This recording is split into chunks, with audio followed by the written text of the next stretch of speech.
We do this at YSL, man. YSL. Alright, so what's going on, guys? We're checking out locations over here. Actually, I'm doing a whole Tommy Bahama themed. Look at the short. Look at the short. Look at the shoes. Look at the hat. You know, a few preliminaries here. I'm just trying to express my opinions here, not change everyone, force everyone. Hopefully, you welcome one of these ideas into your life, if you like it. If you have a better idea, you think, always provide some feedback. And here, let's check out the nice display here. These guys here, very nice, very nice. So the issue at hand is several. One of them being, what is it that 4 points out of my discussion I do on my website, thenewrelationships.com. I'm gonna do 4 points though for us here. The first one is the red flag words. The second being the vagina delusion. The next one being family 2.0, and I'm going to conclude with what I am calling a relationship with life. Maybe I'll start off with the first one, a relationship with life. The whole premise behind a relationship with life is like actually wanting to be alive and wanting to incarnate from this life and beyond. And the only way that you can be in that thought space is if you not only believe in reincarnation, but realize that it applies to people whether they're older or physically or mentally limited, or say poor, on the street, unhealthy, whatever. These are people that might be receptive to, let's get a new body. And I'm telling you, this is how I would want to be treated in these circumstances. I think it's greedy to want people to caretake you when you're older. I think it's greedy to caretake of a young person who has mental limitations. I don't see how that's fair. And what the follow-up issue is the idea of, I'm calling it the vagina delusion, and that is that the vagina is perfect, which it's not. In fact, I would suggest that it's only worth being with that special person, be it that you are a heterosexual male or homosexual woman, and you celebrate or have interest with a woman's body. The only way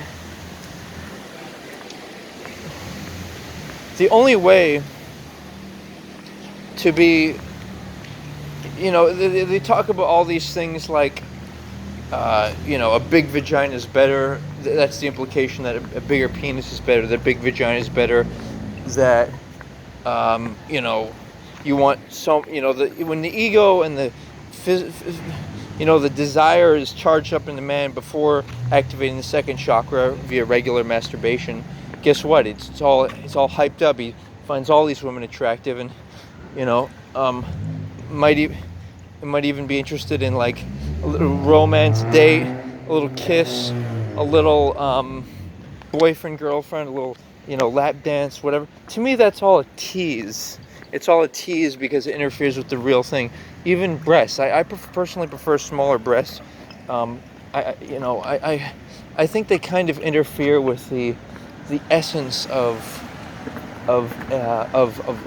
true rich love, and the connection, the vagina, if you will, experience. And the reason I call it the vagina delusion is because people think that, this is the greatest thing ever. It's not perfect, and you want to save that energy, that passion, for the right person.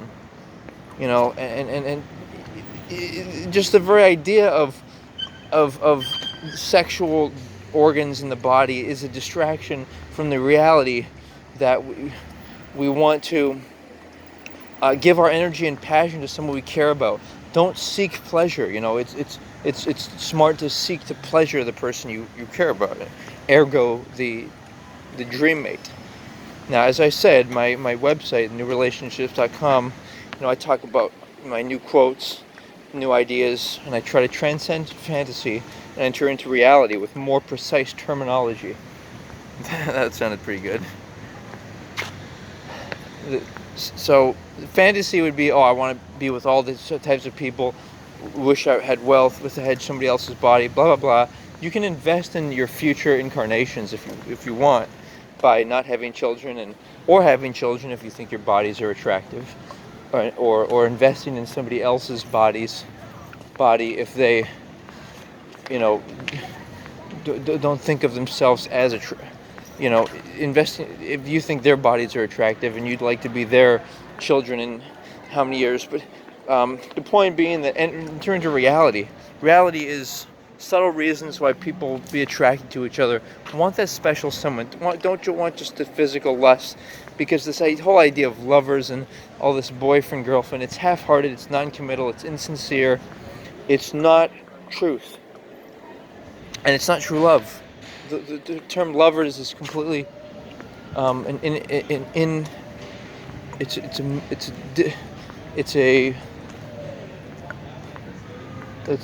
an in consideration for the term love. Love is a sacred term, and people say, I'm leading on to point 3 here, family 2.0. People say that love is something to, that you can love your parents and children and such. But I have this new idea that I see it more as a business of, you have, I call it the male and female guardians and the guardian client, the children, and you refer to each other on a first name basis, not as dad, son, uncle, all these elaborate terms. And the terms imply either guardianship or equality. And it's a business. The business is, I'm your guardian. I supply your basic needs. In exchange, you respect the household. You do stuff like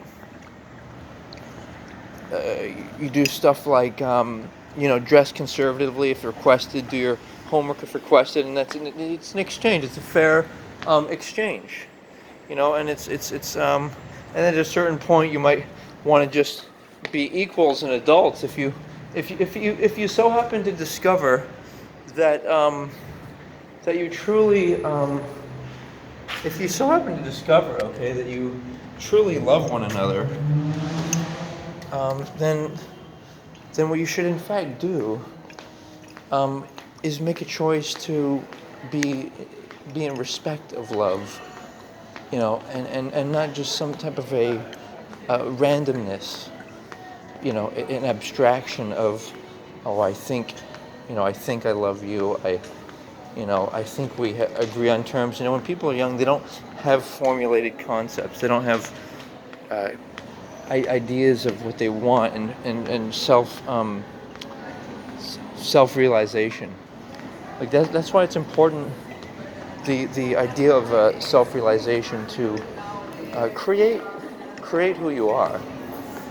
Create who you are, but do it in such a way that you're both respectful of other people and also respectful of yourself. I think it's more respectful of yourself and others to not be insincere and say, "Oh, I care about you," or "I love you," or "you're whatever," if you don't really.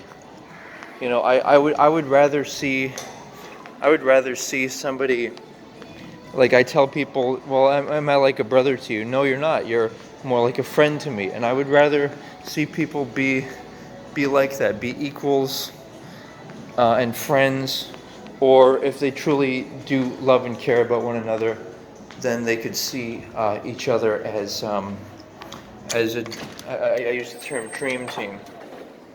Actually, that's cool. We got the open door here. Yeah, the bottom line, guys, is the new family, right? And it's like respecting each other. Like, if you really respect somebody, then you wouldn't want them to, because it's all about roles you play, and it's all about not being submissive and dominant. Because if you're submissive and dominant, and under the auspices of love, oh, I love my daughter, blah blah blah, and you're always having her call you father and authority, blah blah blah, and blah blah blah, and you don't teach her how to be her own independent person, then she becomes in a submissive mindset, and that affects her, or throughout the day, and she can get taken advantage of, just like young boys. And guess what? In fact, I think it's better to not use those terms, especially when somebody knows sexual desire. I think they are men and women and should be described as such, and certain expectations be set for them. That leads me to the idea of I think, what was I going to start off with? The vagina delusion, then family 2.0 I just covered, and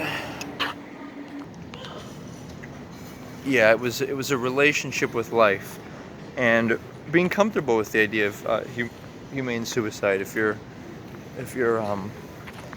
wanting to let go, and especially I have this idea. I don't want the wife to die, after me. I want her to die before.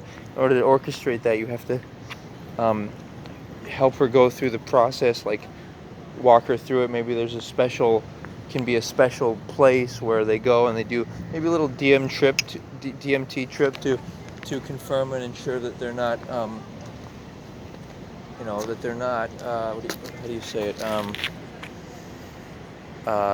they're not what, they're not human. They're not their fucking bodies. And then then the wife can escape her body, and then the husband can in turn escape his. But to make it be a loving thing. This is how we respect one another, and respect the reality of fucking being all that is. We shouldn't be afraid of moving from one body to the next one. And this passion of life, his ability to live freely. When you're no longer afraid of death, you've conquered the most difficult fear, and you can fucking really, you can you can go. You can go. And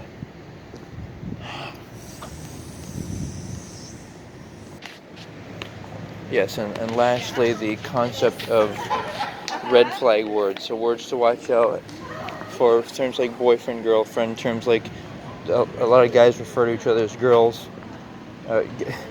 Guys refer to women as girls. That's a red flag of disrespect. And incidentally, in my experience, it actually, people feel, I feel better when I'm not labeling people authorities like mother, father, etc., and instead seeing each other as friends and equals as adults.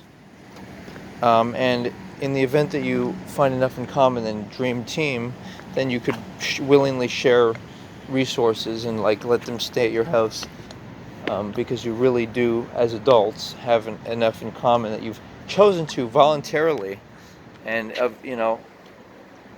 because you can't really love someone. It's tricky to love someone and truly be able to respect each other if you're dependent on each other for helping meet your needs and that. But the point is, red flag words like honey or sweetheart. People use that term to describe people who are not their quote unquote honey or sweetheart, or significant other. And another words they'll use is manipulative words, like command people to do things, like offer things to people without waiting for their approval, I'm taking you to dinner, or whatever, jump in the car, let's go, whatever. So, and then furthermore, words like